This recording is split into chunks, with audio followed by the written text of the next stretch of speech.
Tak vodní skauting pro mě znamená víc než skauting. Není to jenom vodáctví nebo jako sport, jo? Ale je to v podstatě, aby si člověk čuchnul k boji sám se sebou, s tou lodí, s přírodou.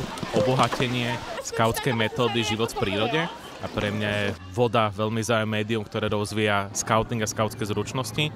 Máme víc zážitku z toho a je tam jako prostě jako element navíc, je to zábavnější prostě jako.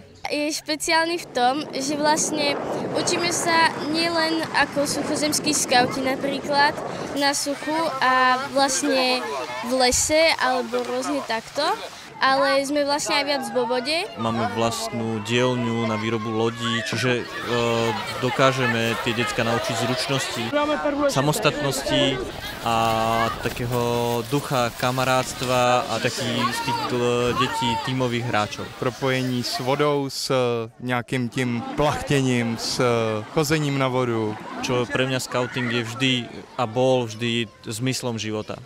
Vodní skauting pro mě znamená nějaké společenství, nějakou možná dokonce rodinu, kde všichni jsou vítaní a všichni se můžou rozvíjet.